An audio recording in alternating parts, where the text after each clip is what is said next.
So, you know that moment when you finally decide that, okay, you're going to take better care of yourself. Maybe you told yourself that you were going to meditate for 5 minutes every morning, or maybe you were going to do a 10 or 15-minute workout Monday through Friday.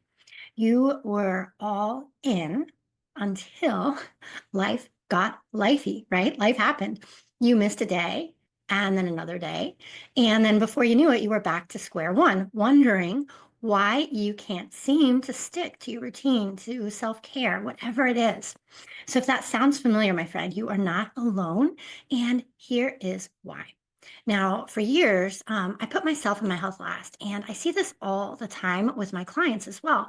Women who take care of everyone except themselves. It is so easy for us to push our needs to the side when there's always something more important to take care of. But at some point, you start to feel it, right? You're exhausted, you're overwhelmed, and you find yourself thinking, something's gotta give. That's not just me, is it? Raise your hand in the comments. Let me know. Now, maybe you've even thought to yourself, oh, great, one more thing to add to my never ending to do list. So, if you can relate to any of that, if any of that sounds familiar to you, I just want you to know that you are not failing. You have just been taught the wrong way to approach self care, whether that is your meditation, whether that's your workout, whatever self care means to you. And so, today, my hope is that we are going to shift that. So, welcome back or welcome to the Magic Mindfulness Podcast. I am your host, Rachel Hupp, and I'm just so glad that you are here. This is where we take mindfulness, yoga, and today, self care beyond our mats so that you can create alignment in your life in a way that feels real, doable, and nourishing. So, today, in today's episode, we are diving into part two of our self care series. So, if you missed episode one, you can go back and listen to that first if you want to. And in episode one, we talked about why slowing down feels so hard and how to start making space for yourself without feeling guilty about it. And today, we are going to be tackling one of the biggest self care myths that I think keeps women stuck. And that is that black or white thinking, the all or nothing mentality that if I can't do it all, I might as well do nothing. And I have been there myself, and I struggle with that still. I have to be very mindful because let's be real. How many times have you set out to create a new habit, whether it's self care or whatever kind of habit, only to find yourself falling off track after missing a day or two? Like I said before, maybe you told yourself you'd meditate for 5 minutes every morning. Maybe you wanted to commit to a workout schedule Monday through Friday. And then when life got busy, something came up unexpected, you skipped a day and then another. And then suddenly you felt like you had failed. And again, you're not alone if you've been there. I know that sounds familiar for many of us, but here's the truth: small, imperfect action is not only enough, it is actually the most sustainable way to care for yourself. So, in today's episode, we are going to bust this perfectionist trap. We're going to talk about why all or nothing thinking is keeping you stuck. And most importantly, we're going to talk about how to start right now with self care that actually fits your life. So, let's dive in. I want to talk to you a little bit about this perfectionist myth that keeps us stuck. There is a common belief that self care only counts if it's done perfectly. That if you can't do the full morning routine, the long meditation, or the 60-minute yoga class, then it's not real self care. So, what happens? Well, instead of taking 2 minutes to breathe, 2 minutes to stretch, or 2 minutes to just sit in silence, what do you think we do? We do nothing. We tell ourselves, I'll start when I can do it the right way.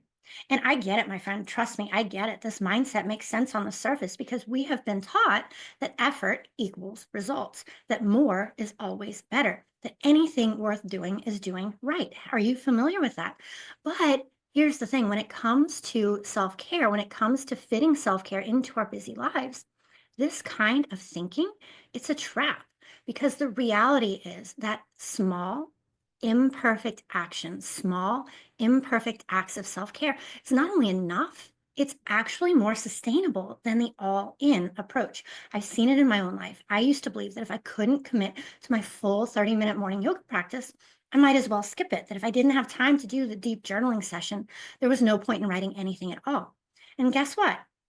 That mindset led to inconsistency, it led to frustration, and it got me pretty close to burnout. So let's pause here for a second. And I want to invite you to just reflect on your own life, your own experiences. Where has this perfectionist trap shown up for you? So you might think about the last time that you wanted to do something for yourself. Maybe you wanted to move your body. Maybe you wanted to take a break. Maybe you wanted to have a quiet moment to yourself. Did you dismiss it because it didn't feel like enough? This is what I call the all or nothing loop. And it's this belief that we carry that if we can't do it right, we're not going to do it at all. We shouldn't do it at all.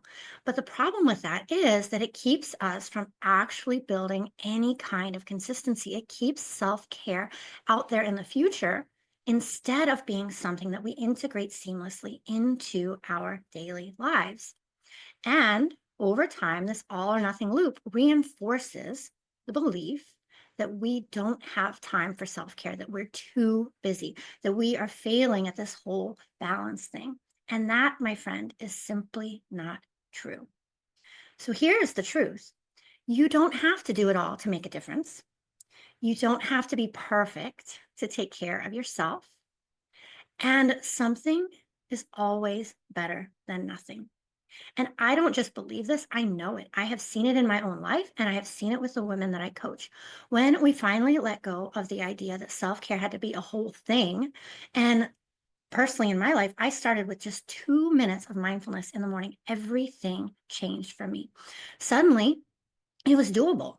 Self care wasn't this huge task that I had to find time for, it was something that I could do right now. And that shift, that is what created consistency. So I started with 2 minutes every morning of mindfulness. That was it, 2 minutes. I would sit on my mat. Even if I didn't have time to roll out my mat, I could sit on my bed and breathe for a couple of minutes, meditate for a couple of minutes, journal for a couple of minutes. 2 minutes was all I committed to. And you know what? Over time, that 2 minutes, I built it up. 5 minutes, 7 minutes, 10 minutes, 15 minutes. Now, most days, I spend 20 to 40 minutes in mindfulness in the mornings. Not every day. I'm not perfect. Nobody's perfect. But that 2 minute commitment helped me build consistency in my own life. So, that shift, that letting myself mm, let it be easy, let it work for me instead of trying to fit my life into a mold that it didn't fit into, that's what created consistency for me. So, again, I just want to slow down for a minute here. Go ahead and offer yourself a deep breath. Take a deep breath in and gently let it go. And let me ask you this, my friend. If a friend of yours came up to you and said, "Girl, I am always stressed out," what would you tell her? Now, I don't know you, maybe I do know you, but you'd probably encourage her to rest, to take a break, to slow down, or to do something that nourishes her. So, why do we have this double standard? Why do we take care of others so much more quickly than we would ourselves? Something to think about, right? So, if you are feeling stuck in this perfectionist trap, let's see if we can break out of it together. Here's what I want you to do. Here's what I invite you to do. Consider how you can, first of all, bring awareness into it. Where do you find yourself in this all or nothing thought loop, thought pattern? And when you catch yourself there, notice it with loving kindness, without judgment, and replace that all or nothing, the black or white thought pattern, with the idea that something is better than nothing.